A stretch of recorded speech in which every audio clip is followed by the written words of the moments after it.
Good evening, everybody. Welcome to the pits of Motorcast. This is Dave. I got a special guest on the line with me, jet funny car pilot Mike DeWitt. How you doing, Mike? Fine, how you doing, buddy? Not bad. So you're out in Florida, right? Yes, sir. How's I'm it? actually. How's the weather out there? The weather is not bad, you know. We're down here, you can't complain. Nobody listens to you when you're complaining about the weather in Florida. Well, send some of that Florida weather down here to Illinois. It's freezing out here. Absolutely, absolutely. We need some drag racing weather. Yes, it's about time. I see the pro sessions going on out in Arizona. It looks like everybody's having a good time. Yeah. So, Mike, I got a listener that wants to say hi to you. Jet Car George says hi. What's up, buddy? I said How you doing, George? Yeah, Jet Car George says hello to you. Yeah. Good guy, good guy. Yeah, he said make sure I tell you hi. Very nice, very nice. Now, so Mike. Haven't seen him in a while. Yeah. I think he saw you one time, one event or something like that. He's been to a few of them. He's done a little bit. He's helped me out quite a bit. You know, he's a great guy. He knows a lot about the jet cars. He knows a lot about the history. Yeah, that's why they call him Jet Car George, right? Yes, sir. Yes, sir. Yeah. So let me rewind the clock with you, Mike. On how did you get into all this in the first place? You know, just as a teenager and in my early 20s, I started with Trans Ams and was down in St. Louis, outside of St. Louis. Started going to the track, running the Trans Am, and just, you know, the need for speed never went away. So how many years did you run the Trans Am for? I ran the Trans Am in the mid to late 90s in super stock, you know, just the basic no box, no ET classes. And then I went up into quick rod, super comp, and then gradually worked my way up. So got to the pro ranks, realized nitro was an expensive hobby, and thought I'd better try the jets. Now, when you drove the Trans Am, did you have any success with the Trans Am? Yeah, I did. You know, I was for the big, heavy metal car.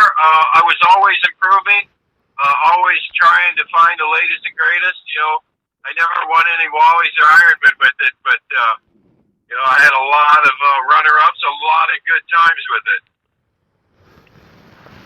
All right. Now, what year did you start your jet car racing? I started the jet cars in 2001. And been in them ever since. Now, where did you get your jet car license? At what track were you at? I got my jet car license in West Palm Beach, and actually Elaine Larson and the late Dick Rosberg, my mentor and friend for life, who passed away, they both signed on my license. Nice. So what was the experience like for you the first time getting them behind the wheel of a jet car, Mike? It's hard to explain because the jets don't really start moving until half track, and the hardest part about the jets is to stop them. Everything else on the track, the hardest part is getting it to go as fast as you want. The jets, they'll do everything you want and more. You just got to tame them, control them, and stop them. Now, have you only drove jet funny cars your whole life, or have you drove jet dragsters too?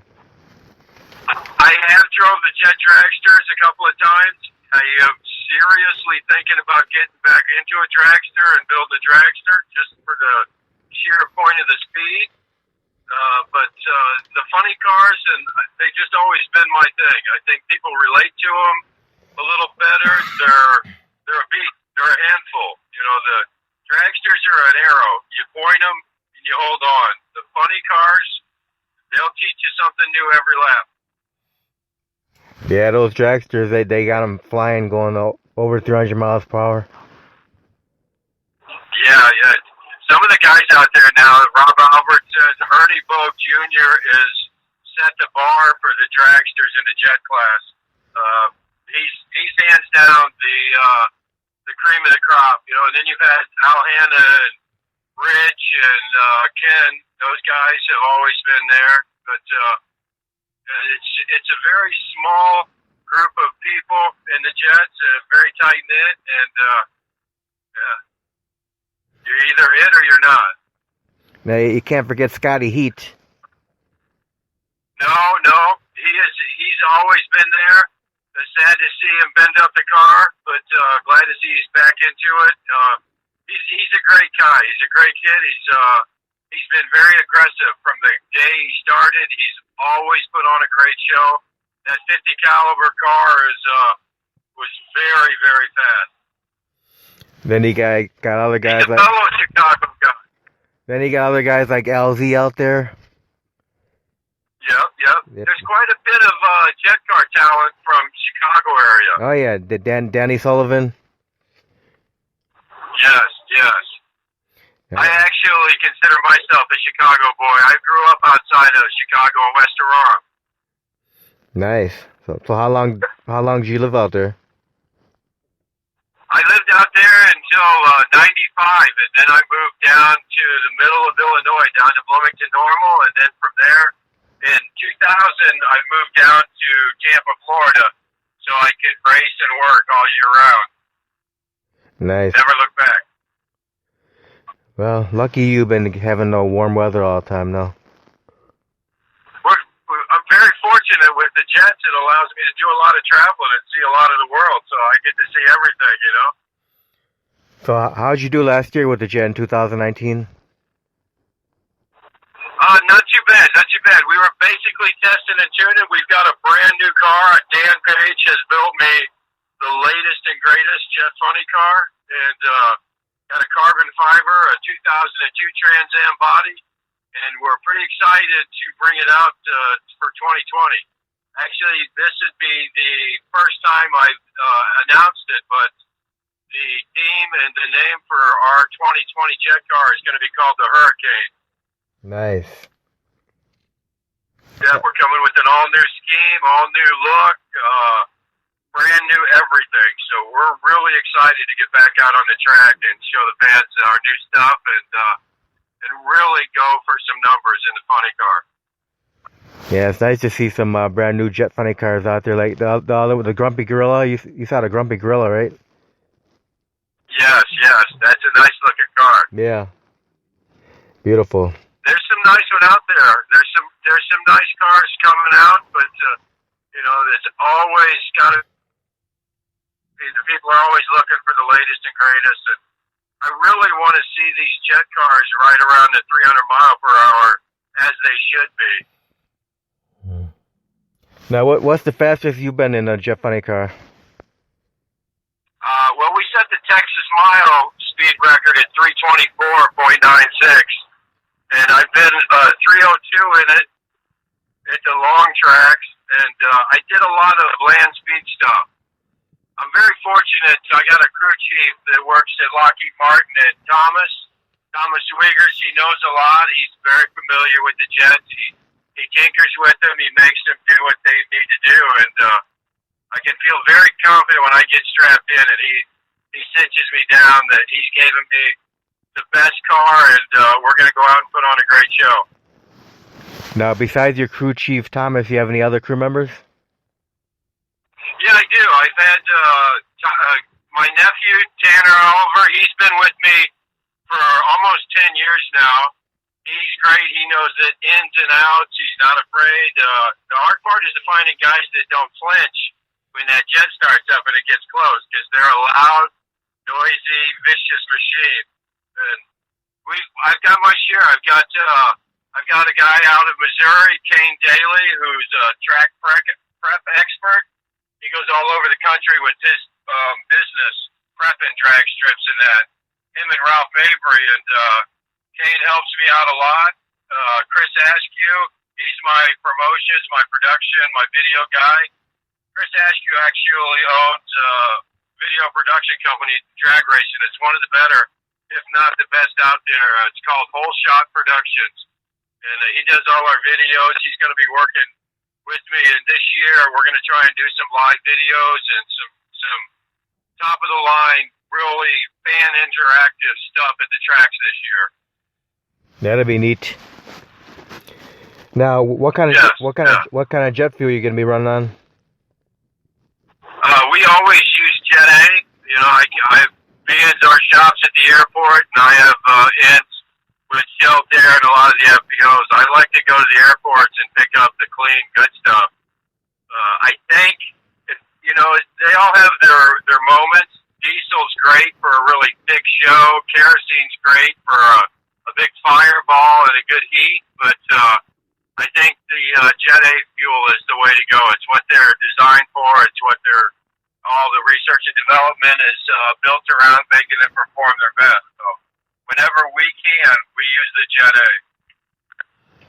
Now, do you have any events booked already for 2020?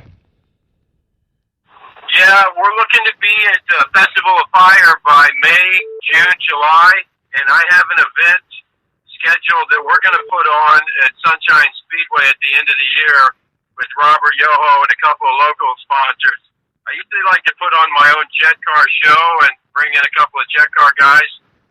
Kind of the same thing Chris Larson has been doing, kind of taking a look at what he's doing and trying to just help get the jets out there, help promote them, and help keep the guys together in a nice, tight-knit family.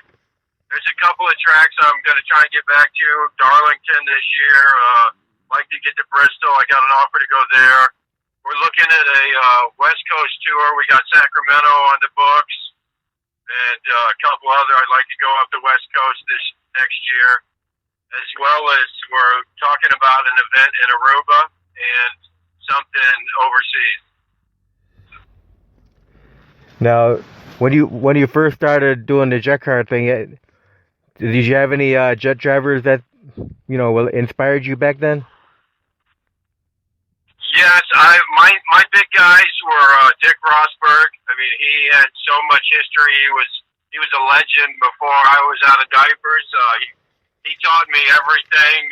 Was just an amazing man, amazing father, a great person, and he was even better in any car that he got into. He knew everything about the jets. I trusted everything he said. I kind of hung on his every word. And Diamond Dave, or Diamond Jim Crownhart was very close. We did a lot. We were very close. Really a great guy, great demeanor. But I like, all of the guys out there in the jets. We all understand that we're just a select group of crazy individuals, and we have to be on our own kind of ledge, to even relate to each other. But there's a lot of people out there. Of course, obviously, Chris and Elaine Larson, their knowledge and expertise is second to none. But I'm not beyond listening to anyone, because everybody's experience could always help. Any little bit of knowledge is always good. But it's a close-knit family. I like everyone. It's good to see anybody in the jets at the track. Oh yeah, there's so many great jet car teams out there now.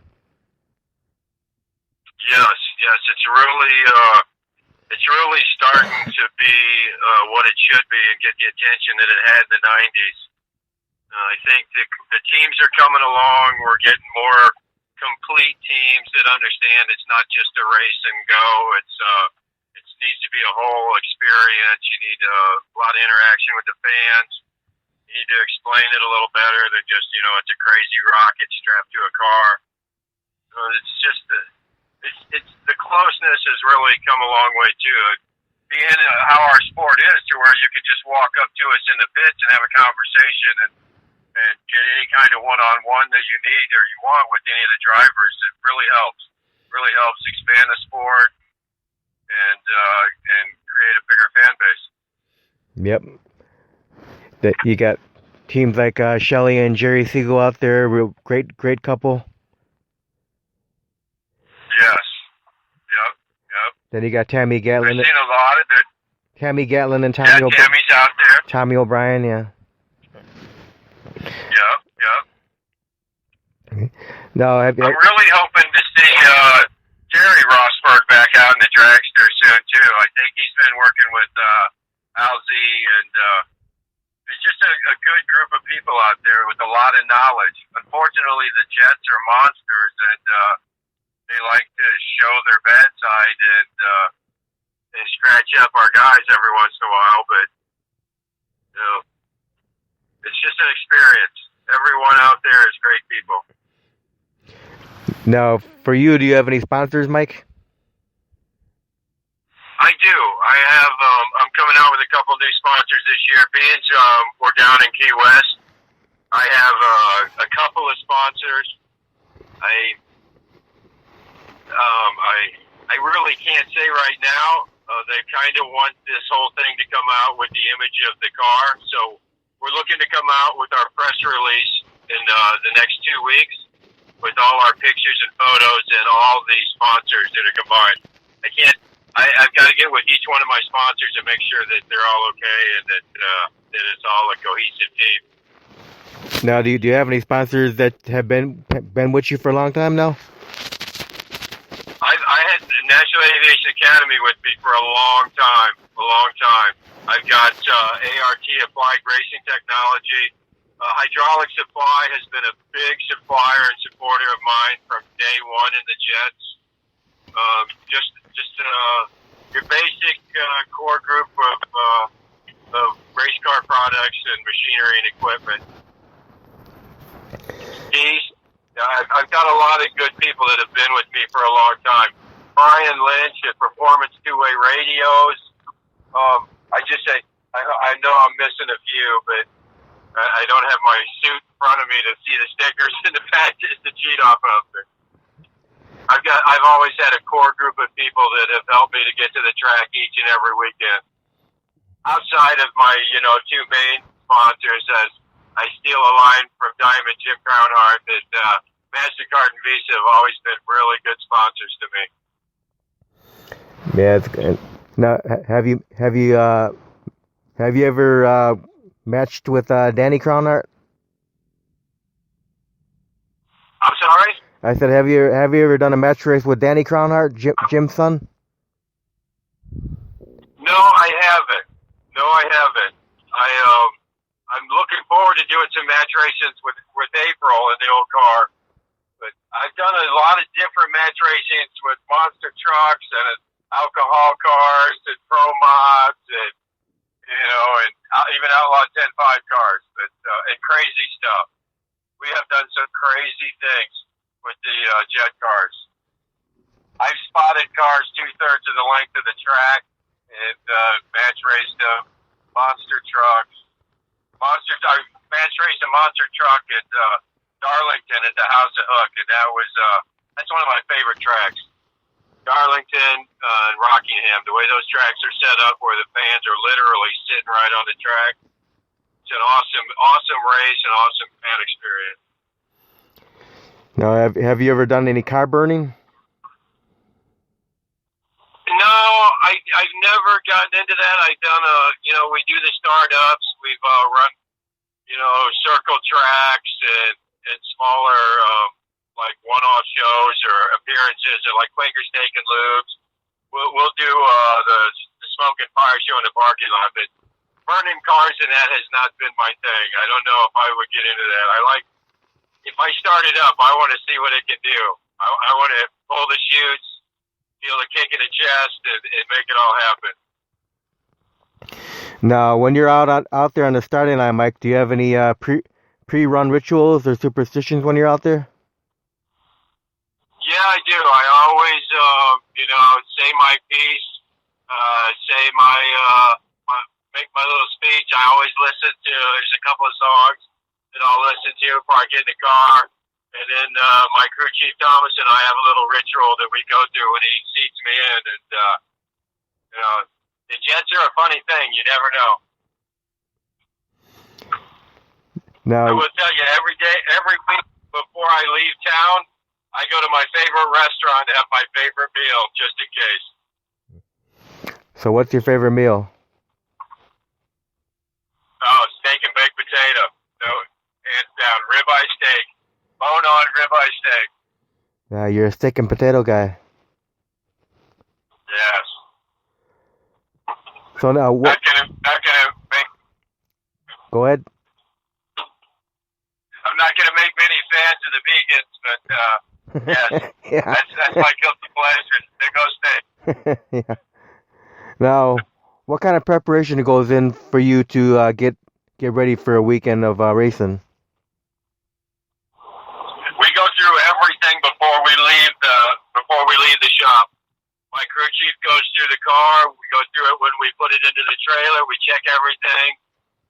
Basically, we try to leave the shop with 2 of everything, just in case. And, it takes a lot of preparation. You're gone for the weekend. You got to make sure you've got the right amount of crew, and the crew's set, game plan, your rig's ready to go. We like to be prepared. I'm that guy that's always proactive instead of reactive. If it happens, I've probably thought about it happening, and we have a solution for it. Yeah, you gotta pack food and drinks too. Yeah. We usually stay at the track. I think we're probably going to spend more time in hotels and see more of the town and where we're at, and spend a little bit of more time now in the 2020s and actually enjoying our time on the road, the tracks, and we meet a lot of people, a lot of amazing people at these tracks that we make great friends, and then we drive off, and we don't spend enough time with them and make enough solid connections. We really want to get to know the friends that we've made better, and to make a lot more new friends. The hospitality when we show up at these tracks is that's really what keeps us going, just coming back. Now, do you have any favorite tracks? I would say for nostalgia, Brandon Cross's track up in Bristol, Tennessee, Thunder Valley, is probably my all-time favorite track to run in. I've run a lot of different vehicles for NHRA and IHRA on that track. I really like that track for the nostalgia. When you come under the tower and come out to the starting line, the staging lanes, it gives you goosebumps. But then there's other tracks like Aruba's track you cannot beat for the view, and when you're sitting on the starting line and you can look out the side of the car and see ocean on both sides and just beautiful scenery, Aruba is one track you really got to go race. But there are really a lot of nice little tracks around the country. Little River Dragway, Texas, Wisconsin International Raceway is a really nice one. Muncie Dragway. There's a lot of real nice old time nostalgia tracks that are there. That the smaller the tracks, the more closeness and the more one-on-one in touch, where you get that down home grassroots feeling. When the fans can get right up on the track, it really makes a difference. It really some of these, I hate to say, like Joliet, you feel like you're not sure if they're in the stands watching you or a baseball game. They're so far away. Yeah. But other tracks, there's some amazing places out there that are really good for fans and good for racing. Now, have you ever been to the legendary Great Lakes Dragway in Wisconsin? Yes, I have. I raced there one time with the Space Machine funny car. Yeah, that. I like to get permission from Danny and the guys in Chicago before I go there. That's their hometown track. Yeah, some tracks just for courtesy, I like to be extended a invite before I go push myself on them. Yeah, the great thing about that track is your return road goes right past the stands and the people that they can see it coming back down that return road. Absolutely. You get to see the standing ovation for you. Yes. Those are always nice. Yeah, you can almost, that feeling where you can look them right in the eye. It's like you're seeing each fan eye to eye.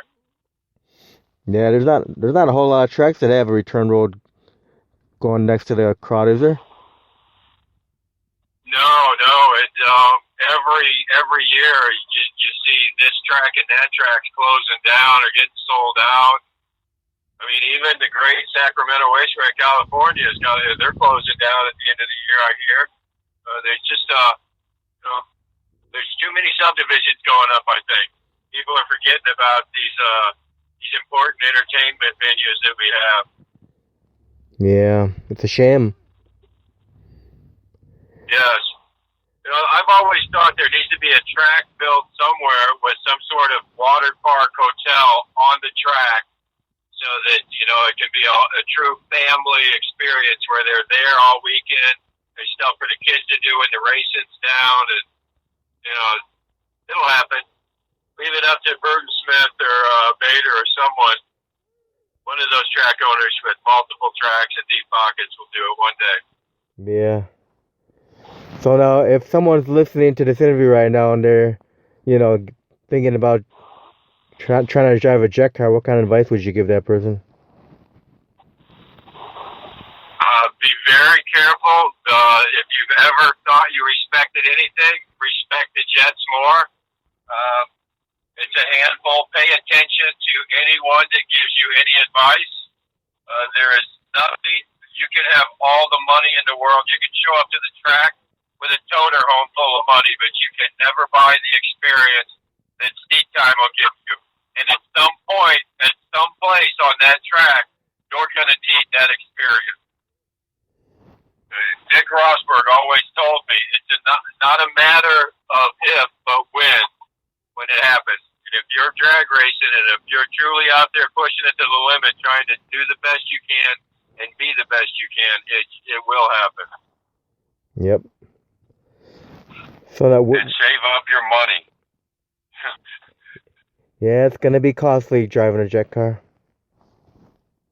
Yes. Now, where do you get all your fire safety equipment from, Mike? Deast. I get everything from Deast. I went through Impact for the longest time, but Donna at Deast, they've treated me well. Anything I've ever needed, she calls me. She'll ask me what I need. She just that family is my go-to for any of my safety equipment. Now, throughout your jet car career, have you had any accidents or close calls? Yes. I've wrecked the jet cars. I've wrecked two funny cars. I've wrecked in Cannondale, Texas. Oddly enough, racing against my mentor, Dick Rosberg. I'm sure he was in my head when I got seated in the car. He was in my head when I was on the starting line. I just knew that that's the one guy I didn't want to mess up with around there or whatever, and I think he got the best of me. I lost a couple seconds there trying to perform, and then from then on, it was not good. And then I wrecked in 2014 in Toronto, Canada, Grand Bend. The car hit a bump at the finish line and took flight, and that was my worst wreck ever. Wow. Well, knock on wood, Mike, you're not going to have no more accidents, buddy. Yes, thank you. But the experience I gained from those two accidents will help me to not make those same mistakes and to have twice that preparation next time. I learned something, my crew learned something, and we're all better racers for that. Now, what would you consider to be some of the milestones you've reached in your jet career? Definitely the Texas Mile, going over 300 in a jet funny car was big for me. I've always, I grew up with watching, respecting, and just admired. I thought Billy Mateo was a superhero, and the numbers he put up in jet funny cars in the 80s, I had dreams and aspirations of making those numbers, but those were different times. They had different means and ways, and those numbers will not be touched. The NHRA doesn't allow it for the rules, but I would say that, and actually, just getting there, making it to the track, and making a lap every time is a big goal for me. I'm a working man. I've always been a working man. I grew up in an orphanage outside of Chicago. Never had anything handed to me, so I think every day I'm glad and proud when I can sit in a jet car and make a lap, and people are actually excited to see what I'm doing and listen to what I'm saying. That amazes me. That's my goal in life. So now, how many gallons of fuel do you burn with each run, with the fire show on the run? I have a 28-gallon tank and won't burn 26, 27 gallons of it. I have a system in my car with a light that'll switch on.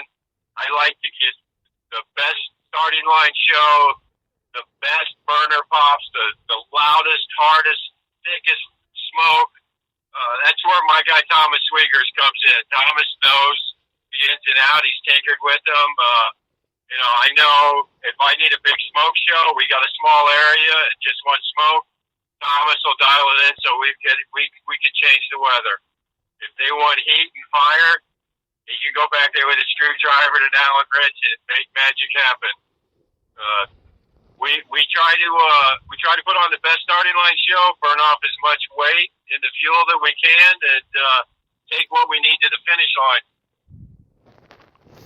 All right, now I'm gonna ask you a few fun questions here, Mike. Now, outside of the jet cars, do you have any other hobbies? I am a deep sea fisherman and a fishing captain. I run yachts back and forth to Cuba, to the Bahamas. I love being on the water, being out in the ocean in the middle of nowhere. A couple thousand feet down to the bottom and a couple hundred miles between you and any land. That's living right there. It's just you and Mother Nature and the Lady of the Sea. So what kind of fish you usually go deep sea fishing for? I'm pelagic. I like the sailfish tournaments, kingfish, grouper, the monsters. I go out and we catch the big fish. We put meat on the table. We catch the fish of a lifetime. Oh yeah, and get the big fight going with those. Yep. I've caught 800-pound sharks. I've caught 150, 200-pound tubs. I've caught 300-pound Goliath groupers, 90-pound wahoo, 60-pound kingfish. You stay out there long enough, you know the fisherman's big ones to go home. I always say 10% of the fishermen out there catch the big fish. 90% of people are bait fishing. Now, Mike, have you won any trophies or plaques throughout your racing career? Oh yeah, I actually we're excited. We just were voted one of the. We're in the finals for the professional race in Clearwater, Florida's top professional team, which is pretty good for us because Clearwater has some. They have the Philadelphia Phillies are in Clearwater, the Tampa Bay Buccaneers. We have a lot of big name teams that we're up against. We've been up against every year. And we're in the finals. We're hoping to win it this year to be the #1 pro team in Tampa Bay area. I mean, we've won some plaques. We've got a lot of track speed records, track ETs. I try not to focus on the trophies because I always believe that my best run is my next run. All right, now, if you could do time traveling, Mike, and go back in time, would you do anything differently with your jet career? No, I don't think I would with the Jets. If it would be to spend more time with Dick Rosberg and the guys that are no longer around, and soak up more of their knowledge. Other than that, I think since the day one we started in the Jets, we were immediately known and recognized. We always came out and put our best foot forward and the best show. We've never shut it off before the finish line, and we've never left anything in the pits. I think that basically speaks for us, and that's just the way we are. That's the way we roll. We've always given it our best, so I don't think if I went back, we could change anything. All right. Well, favorite food. We already know your favorite food's steak and potatoes. So, what's your favorite beverage you drink? I am a vodka guy. I drink vodka cranberry and vodka OJ. Now, how about I non-alcoholic? don't drink soda. What do you drink? Water? What's that? I said for non-alcoholic, what do you drink? What do you drink? Mostly water. Yes. Sweet tea. Ah, sweet tea is good. I'm a sweet tea kind of guy. Now, do you have a favorite movie of all time, Mike? I do. I kind of like the comedies. I'm a sucker for comedy, so I like Money Pit's always been a favorite of mine. Mr. Mom. Nothing crazy. I'm not a Star Wars or any of that kind of thing. I like the good old school movies. Caddyshack. You can't go wrong watching Caddyshack. Stripes. Groundhog Day. Yes. Yeah. Now, I'm always up for a good comedy show. Now, do you have a favorite music? I do. I'm actually driving right now to Miami to American Airlines Arena to see Guns N' Roses and Snoop Dogg's open up for them. But I grew up in the 80s. I've been a Def Leppard fan and a Tesla fan all my life. I like Rehab. I like any kind of music, really. I listen to all of it. Oh, yeah, Tesla's a great band. Yes. Yeah, okay, now, what was your favorite cartoon growing up when you were a little kid, Mike? Probably The Ant in the Aardvark. Very old school, very 60s, 70s cartoon. Now, it's definitely Archer. All right, now, when you're at the track for a day of racing, what's your eating habits? Do you eat very light and wait till the races are done, or do you eat regular during the day? No, I actually don't eat well before races. I am all business. I'll usually eat fruit or a salad. No real track food or anything. We're fortunate enough that every track we go to, somebody's bringing us food. So we know when we're done racing, there's plenty of food to be had. But before the race and all day, usually just sweet tea and some fruit. Or a candy bar. I am a sucker for chocolate. What's your favorite candy bar? Oh, a Twix. Yeah, Twix are always good.